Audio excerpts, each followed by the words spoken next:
Bienvenidos a mi canal, Las Monedas de Judas. En esta ocasión les traigo las profecías de Santa Hildegarda von Bingen, la síbila del Rin. Hildegarda nació en Bermesheim, en el Valle del Rin, actualmente Renania-Palatinado, Alemania, durante el verano del año 1098. Ella nació en el seno de una familia noble alemana acomodada, y fue la menor de los 10 hijos. Su padre se llamaba Hildeberto de Bermesheim, caballero al servicio de Minjar, conde de Spanheim, y su madre, Matilde de Mersheim-Nahe. Parece ser que existía la tradición en la época que si una familia tenía 10 hijos, el 10º estaba predestinado a ser consagrado al servicio de Dios como religioso o religiosa. Hildegarda fue educada por la condesa Judith de Spanheim, Utah, hija del conde Esteban II de Spanheim, por tanto noble como ella, quien la instruyó en el rezo del Salterio, en la lectura del latín, aunque no le enseñó a escribirlo, o cuanto menos no con pericia, en la lectura de las Sagradas Escrituras y en el canto gregoriano.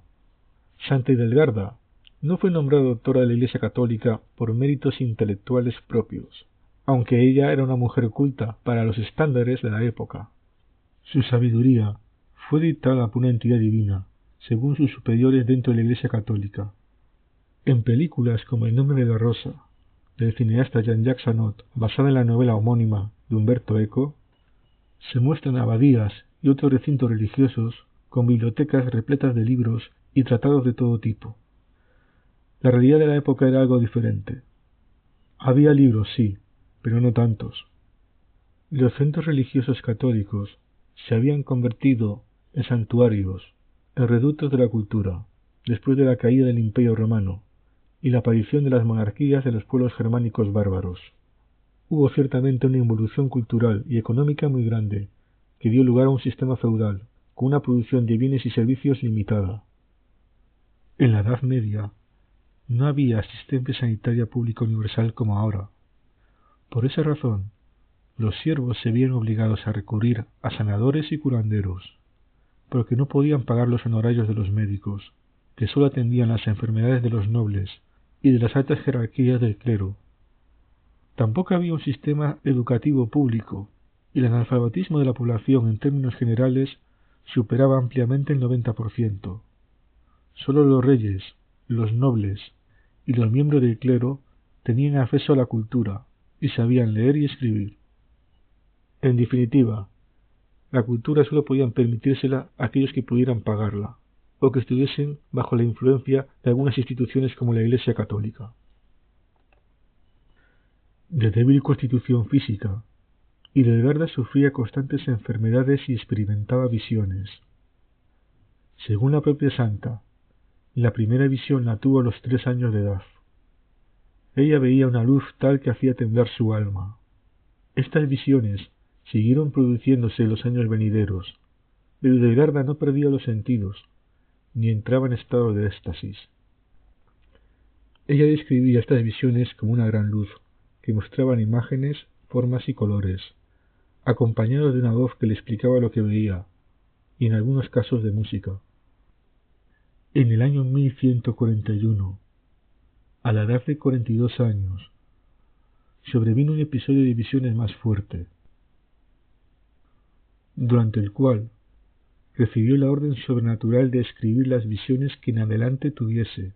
A partir de entonces, Hildegarda escribió sus experiencias, que dieron como resultado el primer libro, titulado Escivias, que traducido significa algo así como Conoce los caminos, y que no concluyó hasta el año 1151. Para tal menester, tomó como secretario y amanuense a uno de los monjes llamado Volmar, y como colaboradora a una de sus monjas, llamada Ricardis de Stade. Antes de hacer público sus revelaciones, pidió consejo a uno de los hombres más prominentes y con mayor reputación espiritual de su tiempo, Bernardo de Claraval, a quien dirigió una carta en el año 1146. Padre, estoy profundamente perturbada por una visión que se me ha aparecido por medio de una revelación divina, y que no he visto con mis ojos carnales, sino solamente en mi espíritu. Desdichada, y aún más desdichada mi condición mujeril, Desde mi infancia he visto grandes maravillas que mi lengua no puede expresar, pero que el Espíritu de Dios me ha enseñado que debo creer. Por medio de esta visión, que tocó mi corazón y mi alma como una llama quemante, me fueron mostradas cosas profundísimas. Sin embargo, no recibí estas enseñanzas en alemán, en el cual nunca he tenido instrucción. Sé leer en el nivel más elemental, pero no comprendo plenamente. Por favor, dame tu opinión sobre estas cosas, porque soy ignorante y sin experiencia en las cosas materiales, y solamente se me ha instruido interiormente en mi espíritu. De ahí mi habla vacilante. La respuesta de Bernardo de Claraval fue la siguiente: reconocer este don como una gracia y a responder a él ansiosamente con humildad y devoción. El abad de Claraval también intervino ante el Papa Eugenio III en favor de Delgarda, al igual que el arzobispo Enrique de Maguncia, bajo cuya jurisdicción se encontraba el monasterio de Siebenberg, y que estaba enterado de las visiones y profecías de Delgarda. Mandó una comisión al Papa Eugenio para informarse de lo sucedido y lograr que se declarara sobre la naturaleza de tales dones. El Papa se encontraba por aquellos días en Treveris para presidir el sínodo que se celebraba en aquella ciudad entre los años 1147 y 1148. En el año 1148, un comité de teólogos, encabezado por Albedo de Chiny-Namur, obispo de Verdún, estudió y aprobó, a petición del Papa, parte de Escivias. El mismo Papa leyó públicamente algunos textos durante el sínodo de Treveris y declaró que tales visiones eran fruto de la intervención del Espíritu Santo. Tras la aprobación, envió una carta a Delgarda pidiéndole que continuase escribiendo sus visiones, y con ello se dio comienzo no sólo a la actividad literaria aprobada canónicamente, sino también a la relación epistolar con múltiples personalidades de la época, tanto políticas como eclesiásticas, tales como el ya mencionado Bernardo de Claraval, Federico I Barbarroja, Enrique II de Inglaterra o Leonor de Aquitania, que pedían sus consejos y orientaciones. Tal fue su reconocimiento, que llegó a ser conocida con el apodo de la Sibila del Rin. La obra literaria de Santa Hildegarda es muy extensa. Voy a tratar de resumirlo un poco. Como ya dije anteriormente, su primer libro responde al nombre de Escivias, que es una abreviatura del latín Descito Vias Domini, que significa Conoce los caminos del Señor. Este libro es una explicación de los dogmas de la Iglesia Católica. Tras la descripción de cada visión cargada de complicado simbolismo, la voz celestial pasa a explicar su significado. De esta manera recorre los temas de la majestad divina, la Trinidad, la creación, la caída de Lucifer y Adán, las etapas de la historia de la salvación, la Iglesia y los sacramentos, el juicio final y el mundo futuro. Liber Vitae Meritorum, el libro de los méritos de la vida, cuyo título completo es Liber Vitae Meritorum per simplicem hominem a vivente lucem revelatorum. Fue escrito entre el año 1158 y el año 1163. Es una obra de carácter moral en la que, partiendo de la visión de Dios como un hombre cósmico que sustenta y vivifica al universo. Liber Divinorum Operum. El Liber Divinorum Operum, o libro de las obras divinas, fue creada entre los años 1163 y 1173, siendo Hildegarda ya sexagenaria. Es la descripción de 10 visiones, en donde realiza una cosmología que estructura el universo en correspondencia con la fisiología humana y que convierte los actos del hombre en paralelos a los actos de Dios, mediante su cooperación activa en la construcción y orden del cosmos. Lingua Ignota. Otra de sus principales obras. Lingua Ignota, primera lengua artificial de la historia, por la que fue nombrada patrona de los esperantistas. Dicha lengua fue expuesta en su escrito Ignota Lingua per simplicem hominem Hildegarden prolata, que ha llegado a nosotros integrada con otras obras en el Riesen Codex. La obra es un glosario de 109 palabras escritas en dicha lengua, con su significado en alemán, incluyendo el de algunas plantas, y términos usados en sus obras médicas. Entre su obra científica podemos destacar el Liber Simplicis Medicinae o Física, que es una obra sobre medicina, dividida en 9 libros sobre las correspondientes propiedades curativas de las plantas, elementos, árboles, piedras, peces, aves, animales, reptiles y metales. El capítulo más importante está dedicado a las plantas, lo que indica que Hildegard tenía amplio conocimiento en su aplicación terapéutica, desde una perspectiva holística. Hago un inciso en el relato de su obra. Yo compré y leí el libro titulado Las piedras que curan, basado en los escritos de Santa Hildegarda, traducido del alemán al español por José María Sánchez de Toca y Catalá. Algunos amantes de la gemología dirán que no está demostrado el poder curativo de algunas piedras como la esmeralda, rubí, jaspe o zafiro, por citar algunos ejemplos de los que habló Santa Hildegarda en sus escritos, que si hay personas que se han curado gracias a la colocación de piedras sobre la piel, se debe con total seguridad al efecto placebo. Lo que sí puedo hacer es dar mi testimonio personal, porque yo sí que puse en práctica alguna de sus enseñanzas con piedras. Yo sentí que piedras como el jaspe rojo tenían cierto poder curativo, y una persona amiga, también escéptica en principio, también se quedó sorprendida. Sin embargo, con piedras como la esmeralda, que según Santa Hildegarda es la que más poder curativo tiene, yo no noté nada especial. No quiero afirmar nada, solo dejar constancia de mi experiencia personal. Yo creo que algunas piedras que aparecen en el libro sí tienen poderes curativos. El doctor Willard Stretlow, seguidor de las enseñanzas médicas de Santa Hildegarda, menciona los testimonios de numerosos pacientes que manifestaron curación o mejoría de sus dolencias. ¿Será verdad o efecto placebo? Dejo esa pregunta en el aire. Y esta es una de las razones por las que hago este vídeo, por la que considero que tanto los conocimientos en diversos campos como las profecías de Santa Hildegarda son auténticas. Hildegarda dijo en el año 1153 que las ballenas buscaban alimento en la superficie y en el fondo del mar, algo que la ciencia demostró en la década de los 70 del siglo XX, gracias a un submarino espía estadounidense. Hasta entonces, no se pensaba que un mamífero de respiración pulmonar bajase al fondo del mar en busca de alimento. Hildegarda acertó de nuevo. Respecto a su obra musical, Hildegarda compuso 78 obras musicales, agrupadas en Sinfonía Harmoniae Celestium Revelationum, Sinfonía de la Armonía de las Revelaciones Celestes. Son 43 antífonas, 18 responsorios, 4 himnos, 7 secuencias, 2 sinfonías, con el significado propio del siglo XII, un aleluya, un kyrie, una pieza libre y un oratorio, fascinante pues el oratorio se inventó en el siglo XVII. Además compuso un auto sacramental musicalizado llamado Ordo Virtutum, Orden de las Virtudes, en latín, sobre las virtudes.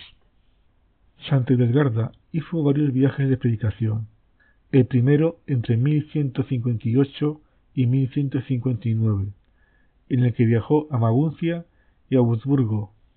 En 1660 realizó el segundo viaje a Treuris y a Metz. En su tercera predicación, entre 1161 y 1163, viajó por el Rin hasta Colonia, y en el último de sus viajes, comprendido entre los años 1170 y 1171, predicó en la región de Suabia. Santa Hildegarda falleció el 17 de septiembre de 1179. Atención, a la edad de 81 años de edad, una edad muy avanzada para la esperanza de vida media que había en la época de la Edad Media. En diciembre de 2011, el Papa Benedicto XVI anunció su decisión de otorgar a Santa Hildegarda el título de doctora de la Iglesia. El 10 de mayo de 2012 procedió a inscribirla en el catálogo de los santos y extender su culto litúrgico a la Iglesia Universal, en una canonización equivalente. Santa Hildegarda también es venerada por algunas de las iglesias que conforman la comunión anglicana, entre ellas la Iglesia de Inglaterra y la Iglesia Episcopal Escocesa.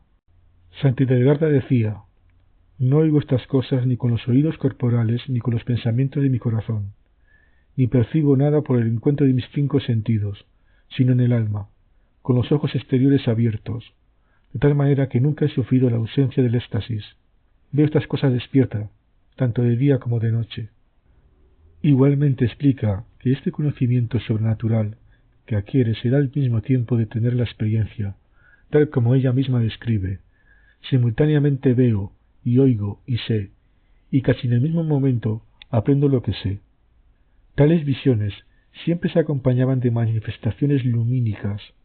De hecho, los mandatos divinos que recibían provenían de una teofanía luminosa, a la que nombra como sombra de la luz viviente, umbra viventis lucis en latín, y es esta luz a la que nombra en la introducción de Scivias y de Liber Divinorum Operum, como la que toma voz para ordenarle poner por escrito cuanto experimenta. Según sus palabras: «Oh pequeñita forma, encomienda estas cosas que ves con los ojos interiores y que percibes con los oídos interiores del alma, a la escritura firme para utilizar de los hombres, para que también los hombres comprendan a su Creador, y a través de ella, y no rehuyan venerarlo con digno honor». Esta luz divina le mostraba las visiones que describen en sus obras y que posteriormente fueron ilustradas, las cuales han llegado hasta nosotros gracias a los manuscritos que todavía existen, que muestran un simbolismo cuya interpretación no resulta tan obvia.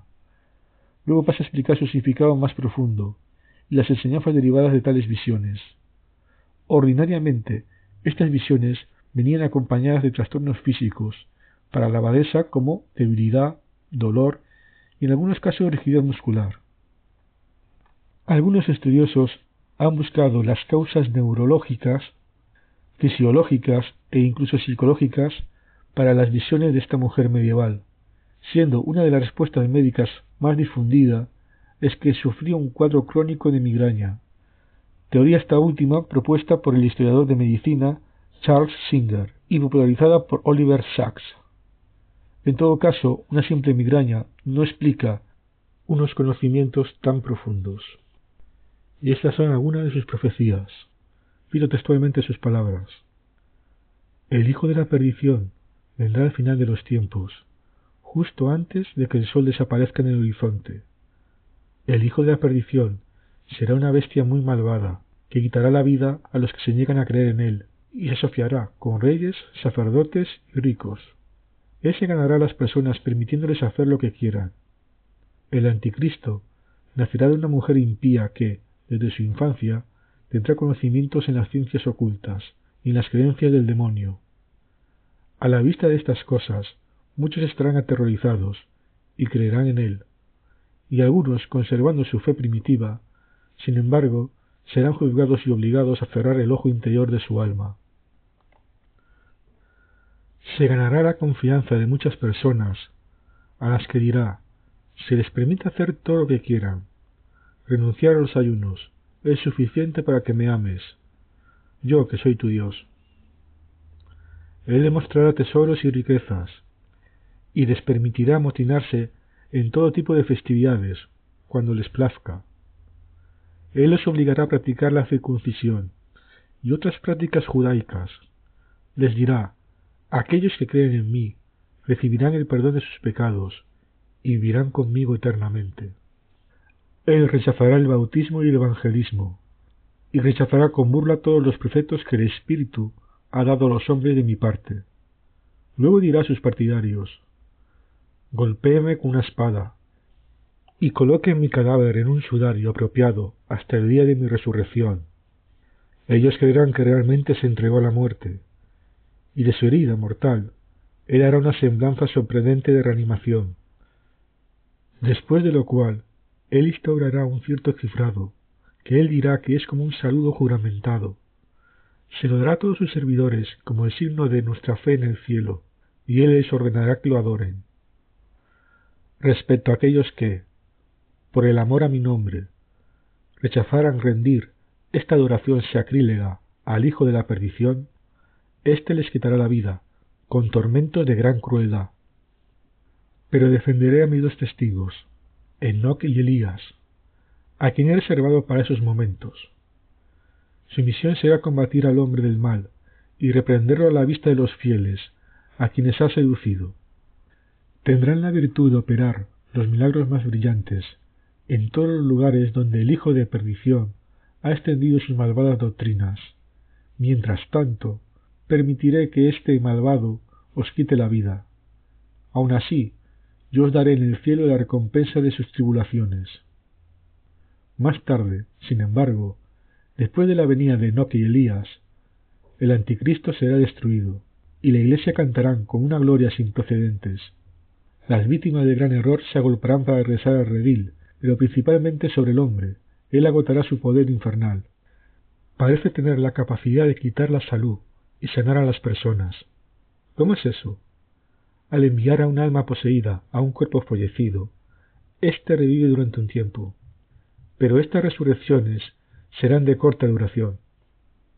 Después de que el anticristo haya ascendido a una montaña alta y haya sido destruido por Cristo, muchas almas erráticas volverán a la verdad, y los hombres progresarán rápidamente en los caminos de la santidad. Nada bueno entrará en él, y podrá estar dentro de él, porque él será nutrido en lugares diversos y secretos, para que no sea conocido por los hombres, y él estará imbuido por todas las artes diabólicas, y permanecerá oculto hasta que sea mayor de edad, y no mostrará las perversidades que hay en él, hasta que se sepa que él es un compendio de iniquidades.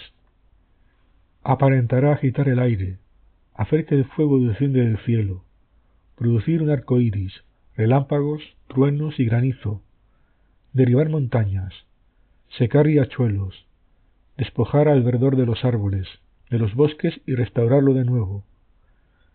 También parece ser capaz de hacer que los hombres estén enfermos por su propia voluntad, o hacer ver que persigue a los demonios, y en ocasiones incluso resucitar a los muertos, haciendo que un cadáver se mueva, como si estuviera vivo.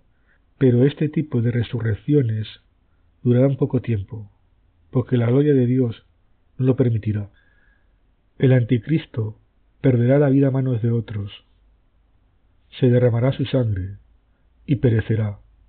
Con desconcierto y consternación, la humanidad aprenderá que él no está muerto, sino que se ha despertado de su muerte. Otro periodo de tiempo es como un cerdo negro, porque esta época tendrá líderes que se ennegrecen en la miseria y se revuelcan en el lodo de la impureza, e infringirán la ley divina por la fornicación y otros males semejantes, y tramarán divergir la santidad de los mandamientos de Dios. Desde el comienzo de su curso surgirán muchas batallas y muchas cosas contrarias a la administración legal, y la caridad se extinguirá en los hombres. En ellos también surgirá la amargura y la dureza, y habrá tantas herejías que los herejes predicarán sus errores abiertamente y con certeza, y habrá tanta duda e incertidumbre en la fe católica de los cristianos que los hombres dudarán de que a Dios invocan. Y muchas señales aparecerán en el sol y la luna, y en las estrellas, y en las aguas, y en otros elementos y criaturas, de modo que, como en una imagen, los acontecimientos futuros se pronosticarán en sus portentos. Entonces, tanta tristeza ocupará a los hombres en ese momento, que serán llevados a perder la vida como si nada.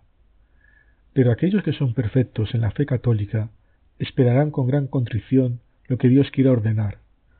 Y estas grandes tribulaciones procederán de esta manera. Mientras el hijo de perdición abrirá su boca con palabras de mentira y engaños, el cielo y la tierra temblarán juntos. Pero después de la caída del anticristo, se aumentará la gloria del Hijo de Dios. Tan pronto como nazca, tendrá dientes y pronunciará blasfemias. En resumen, él nacerá como demonio, emitirá gritos temerosos, hará milagros y se revolcará en el lujo y el vicio. Él tendrá hermanos que también son demonios encarnados, y a la edad de 12 años se distinguirán en logros brillantes. Dirigirán una fuerza armada, que será apoyada por las legiones infernales. Después de que el hijo de la perdición haya cumplido todos sus designios malvados, convocará a todos sus creyentes y les dirá que desea ascender al cielo. En el momento de su ascensión, un rayo le golpeará hasta el suelo y él perderá la vida. La montaña donde se estableció para realizar su ascensión en un instante será cubierto con una gruesa nube que emite un olor insoportable de corrupción verdaderamente infernal. A la vista de su cuerpo, los ojos de un gran número de personas se abrirán y se les hará ver su miserable horror. Después de la derrota dolorosa del hijo de la perdición, la esposa de mi hijo, que es la Iglesia, brillará con una gloria sin igual, y las víctimas del error quedarán impresionadas de volver a entrar en el redil. En cuanto al día, después de la caída del Anticristo, cuando el mundo termine, el hombre no debe buscar saber, porque nunca podrá aprenderlo. Es el secreto que el Padre se ha reservado para sí mismo. Vendrá el tiempo en que príncipes y pueblos rechacen la autoridad del Papa. Algunos países preferirán sus propios jerarcas religiosos al Papa. El imperio alemán será dividido. La propiedad de la Iglesia será secularizada. Los sacerdotes serán perseguidos, y los herejes predicarán su falsa doctrina sin ser molestados, lo que causará que los cristianos duden de su santa fe católica. Hacia el final de los tiempos, la humanidad será purificada por sufrimientos, en especial el clero, al que se le robará sus propiedades. Cuando el clero simplifique su modo de vida, las condiciones mejorarán. Un fuerte viento se elevará en el norte llevando una espesa niebla, y el polvo más denso por orden divina le llenará la garganta y los ojos, para que dejen de ser salvajes y sean afectados por un gran temor. Después de eso, quedarán tan pocos hombres que 7 mujeres pelearán por un hombre, y le dirán al hombre: «Cásate conmigo para quitarme la desgracia». Antes de que llegue el cometa, muchas naciones, salvo las buenas, serán azotadas por la necesidad y la hambruna. La gran nación en el océano, que está habitada por personas de diferentes tribus y descendencia, por culpa de un terremoto, tormenta y maremotos, será devastada. Quedará dividida y en gran parte sumergida. Esa nación también tendrá muchas desgracias en el mar y perderá sus colonias, en el este, a través de un tigre y un león. El cometa, por su tremenda presión, forzará a muchas personas a salir del océano e inundar muchos países, causando muchas carencias y muchas plagas. Todas las ciudades costeras tendrán miedo, y muchas de ellas serán destruidas por maremotos, y la mayoría de las criaturas vivientes perderán sus vidas a manos de otros, e incluso aquellos que escapen perderán la vida por culpa de una terrible enfermedad, porque en ninguna de estas ciudades una persona vive de acuerdo con las leyes de Dios.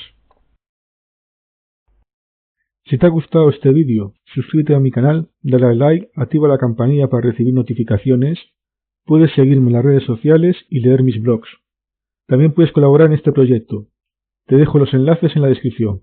Un saludo y hasta pronto.